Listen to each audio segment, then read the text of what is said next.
naman yung ano, compass, navigation compass. Ito maliit lang to siya. Maliit lang. Para to sa panlagay sa kwarto. Ay tutulog sa kwarto ng bangka. Walang makita sa labas. Tingnan mo lang nakakbang bangka saan ang rumbo. Saan ang rumbo. Ito adjustable to eh. Pwede siya nakaganyan. Patayo. Pwede naman tong paganyan lang siya. Depende sa adjust. Pero yung kumpas na doon sa navigation talaga sa Manibela, kailangan malaki pa dito. Para kahit malaya malaki tingnan. Pero kailangan mas malaki nito. Kailangan. Itong ganito lang para sa kwarto o kaya sa likuran ng bangka naman para yung mga sakay alaman na kung anong rumbo na. Bukod sa kapitan, sa harap ng kapitan, meron kahit pasahero na sa una sa kwarto o sa likod. Meron sila nakikita o kaya sa engine room sa taas. Kapag ang makinista magtingin sila din, kita pa rin kung anong rumbo ng bangka habang nanakbo. So ganda ayos. Nice, cute compass. Ito yung aking yung lock sa sa budiga ng baka sa compartment. May susi pa.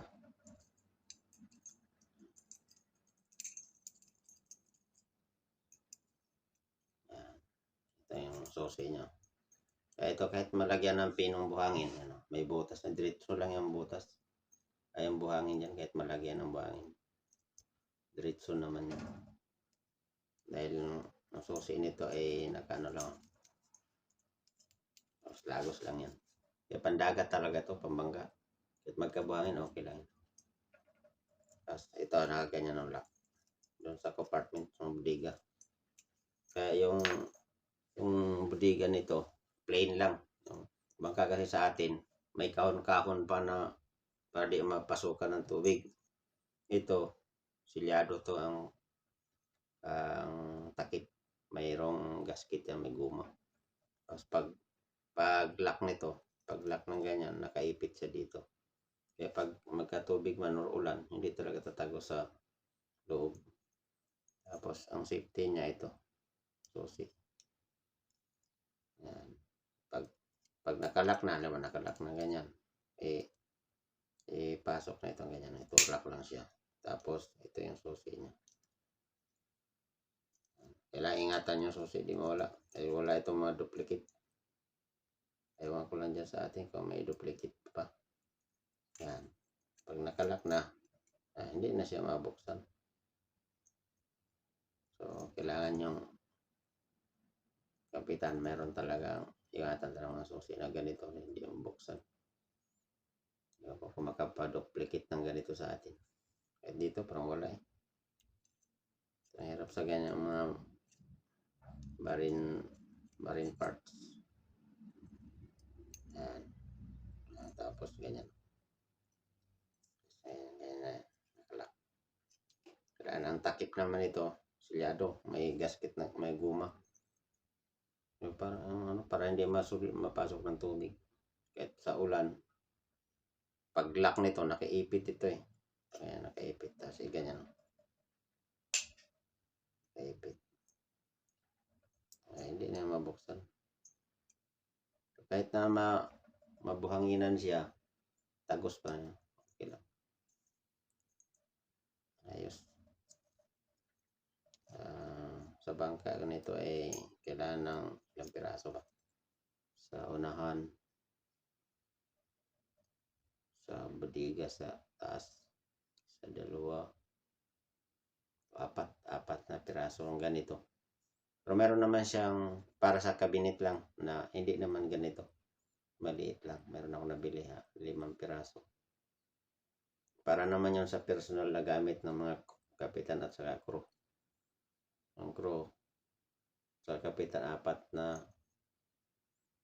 na tao, siyempre apat na kabinet. Siyempre bukod siyempre yung sa may-ari. Personal na gamit. Kailangan may kanya-kanyang susi. So, ayos. Ito lang, Luz. Thank you for watching. Nice stainless. Ito yung aking valve sa fuel line. Fuel line ito ay 1/4 lang. 1/4. Para sa dalawang tangke. 1/4 lang.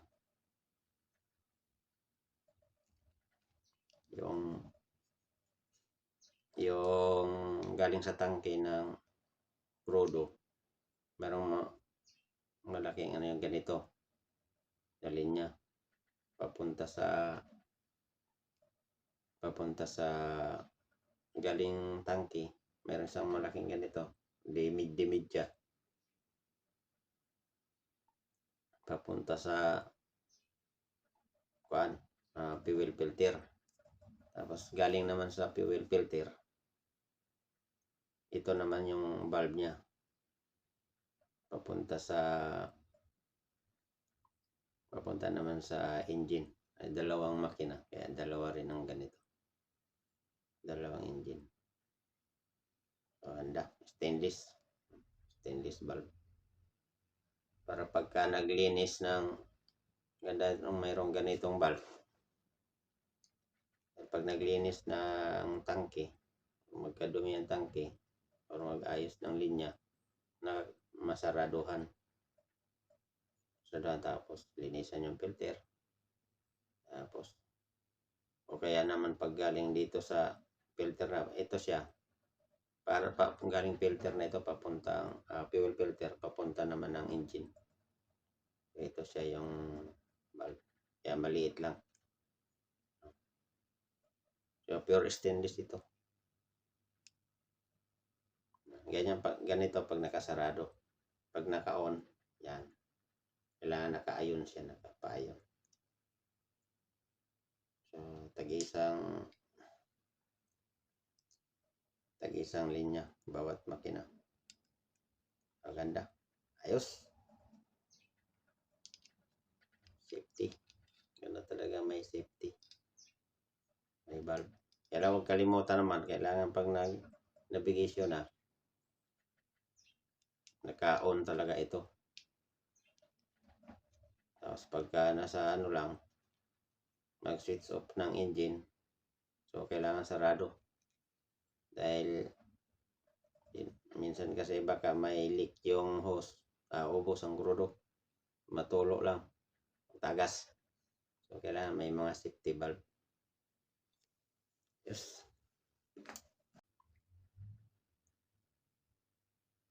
Ito naman yung compass, navigation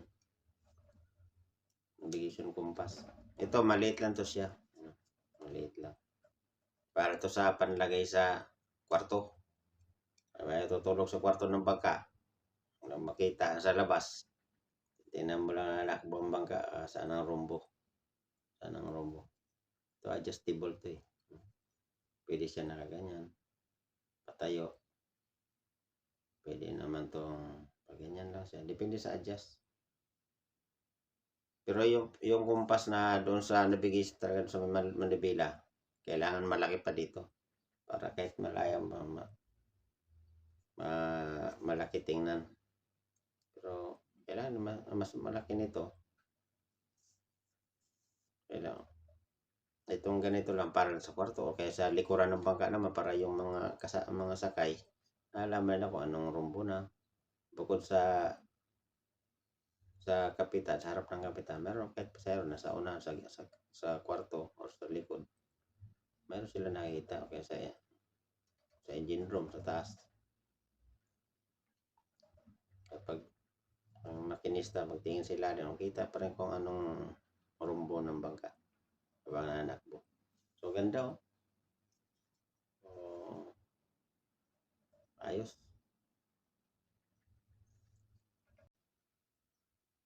torque angular. Torque angular. Ito siya parang gamit ito sa mga mekaniko. Ito na yung mga mekaniko, tansyado na nila mga lakas nila sa pagpanghigpit. Ito, tayong mga hindi masyadong master sa pagka-mekaniko, kailangan mayroong ganito. Dahil bawat tornilyo mayroon siyang limit sa lakas ng torque.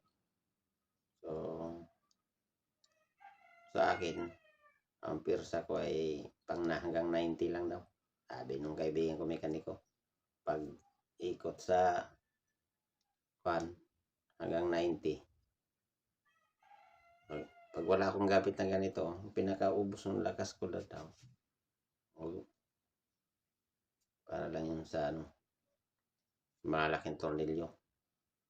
Samantalang ito, walang takot dahil hindi mababali yung uluhan ng tornilyo. Yung iba kasi sobrang lakas, mababali. Kaya kailangan depende sa laki ng tornilyo.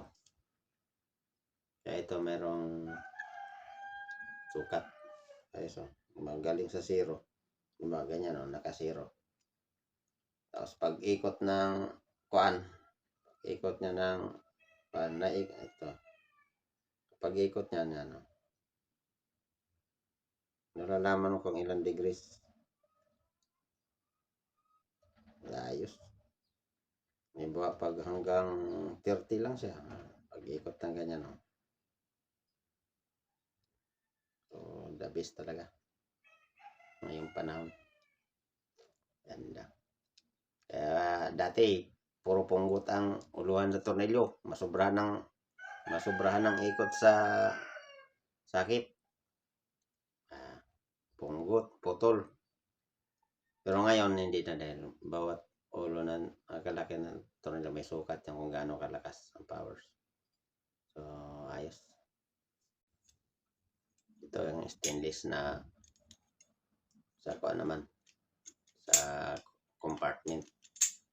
Yung sa loob ng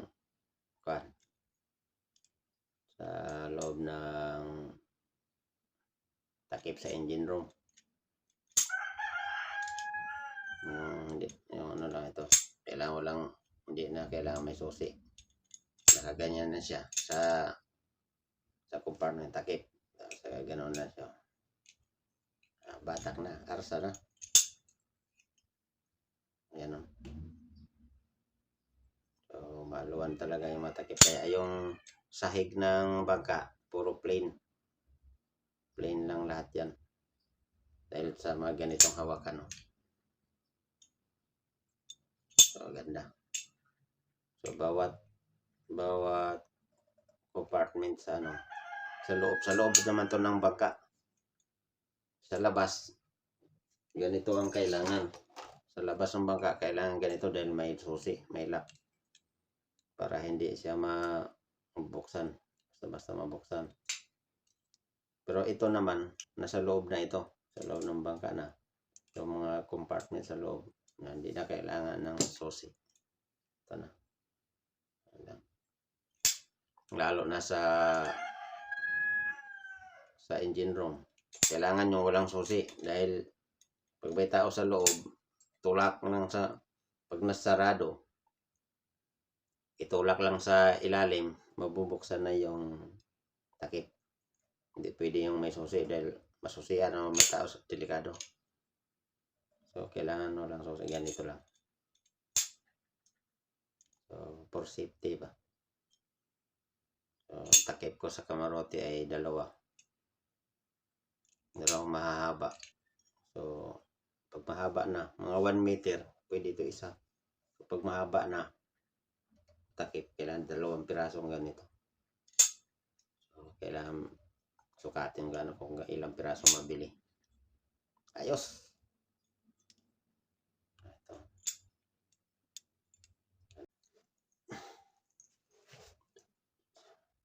Ito yung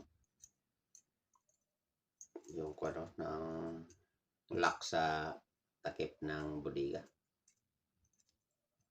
Stainless. May susi pa. Ganyan lang. Yan siya, ganyan. Tapos iikot na yun. Ito yung lock sa bodega para yung kuberta ng bangka plain lang lahat. Tapos ang takip, hindi mo nakatakip ng ganyan. Kasama to sa takip. Pag ganyan sa takip, nakaganon siya. Tapos dito yung harang, nakaganyan siya. Hindi na matanggal, nakalak. Tapos isarado siya, ganyan. Susian. Hindi na siya mabuksan. Kaya ito lang ingatan mo sa itong butas na pag malagyan ng buhangin. Pero mayroon man na siyang takpan ito, guman maliit. Tapos pag gano'n lang, tapos mabatak na siya. Tapos ito, tapos mabuksan na. Pero isang takip bawat takip ng bodega, mayroon kailangan itong lock. Stainless. So, matibay. Meron ding ibang klase nitong isa para sa cabinet. Hindi naman ganito yung aking boat plates doon sa lagay sa hulihan ng bangka. Ito, ay butas ito. Tusok sa ilalim itong lock. Ang tornilyo. Yan. Sa ilalim ng kahoy. Tapos dito, sandal yung, halimbawa ganito yung lubid. Malaki doon sa may angkla. Pagbatak ng ganyan, dito papadaanin para makinis. Hindi magasgas yung lubid. Tapos pag sa angkla, ayos. Dahil yung angkla nito, doon sa unahan ng bangka huhulog. Tapos pagka dalang bangka laging nakaharap sa hangin, sa alon. Tapos pagka halimbawa naman pag sa playa, kailangan yung unahan ng paharap sa playa. Pag palapit sa playa, ihulog doon sa unahan yung angkla.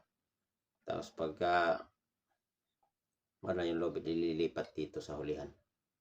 Dito siya sa sandal. Dito ganyan. Doon sa likuran itatali. Habang yung unahan ng bangka, nakakuha siya sa playa, nakadungaw sa playa. Tapos pagka ibabalik na, iatras yung bangka, iharap naman uli sa hangin o sa alon. Pero pag kalma yung dagat, okay, dito sa hulihan yung nakatali yung basta permis yung angkla nasa unahan. Yung malaking angkla.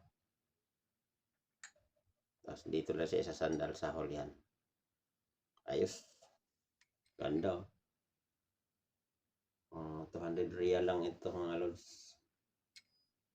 Kaya gusto nyo magkagaya, order lang kayo. Mabili sa mga marine supply. Ayos. Gandang kinis. Tapos ito naman yung talian ng yung kapares nito. Para sila nito, meron din tong ganito, tornilyo. Dito isasandal yung lubid. Tapos dito naman itatali. Dito naman nakatali yung lubid. Ganito. Ganon lang yung lubid. Ganyan. Ganyan lang siya kasimple. Yung lubid. Hindi na matanggal. Tapos nakalak naman ito dun sa malaking kahoy. Malaki ito hindi talaga ito napupunggal. Tapos pareha sila ng tornilyo, ganito kalaki lang. Hindi talaga mapunggal pag sa bangka. Kailangan mo matibay yung kahoy. Okay. Ganda to pag sa bangka. Parang sa yati din. Ito naman yung pangkawil na sa pampahila. Yung ganito kahaba. Ito lang. 1 metro. Pangpahila lang ito, pang-trolling. Ito, delikado to sa yung igaganyan, ihagis. Dahil maiksi lang. Ito naman yung nylon thread nyo.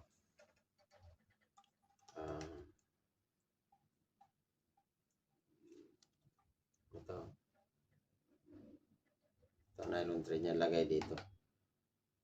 Ang kasyal, ito 500 meters. 500 meters ito lahat. 500 meters ito lahat. Ang power niya ay abot ng 50 kilos na isda, tuna. Kayang-kaya nito. 50 kilos. Huwag na mga 50 to 60. Pero ito, sinulid. Ang liit lang niya, no? Para lang numero 4 na nylon, no? Ito kalakas ang powers. So, mga pahila-hila lang sa tulingan. Very simple, no? Liit lang. Para dito yan, ganyan, no?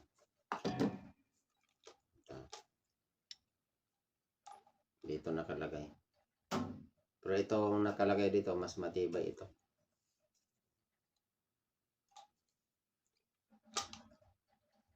Yan, simple lang mga wheel.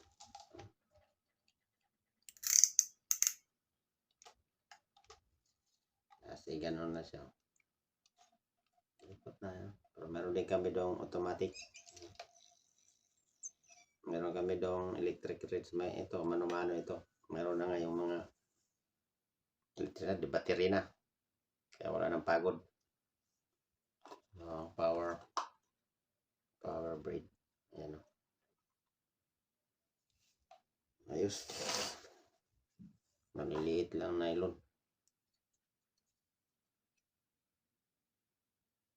Ayos nang bili sa online. Mayroon ito. Sa yung dito itatali. Dito rin isasabit yung kuan. Ito sa sa siding ng bangka. Ito yung sa sentro, sa angkla. Tapos ito naman yung sa siding, kaliwa at sa kanan, dalawa. Para pag nag-angkla ng isang sentro, dalawa sa kabila. Pagka yung malalakas lang, or kailangan yung hangin na kaya para makapirmis yung bangka. Mayroon din ganito siya, kaliwat kanan ng bangka, para yung lubid pag tatlo na ang angkla na ihulog, or isang angkla malaki tapos nakatali naman tong dalawa sa kabila, kaliwa at kanan, kaya hindi siya nagagasgas. Ganun siya. Kaya pagka mayroong, lalo na sa punduhan, nakatali yung bangka, tapos sa likod mayroong mga katabing mga bangka, pag itali doon sa talian na dito, habang nakatali siya dito siya papasandal dito sa tagiliran, kaya hindi nagagasgas yung mga lubid. So ganda, Luz, parang sa yati.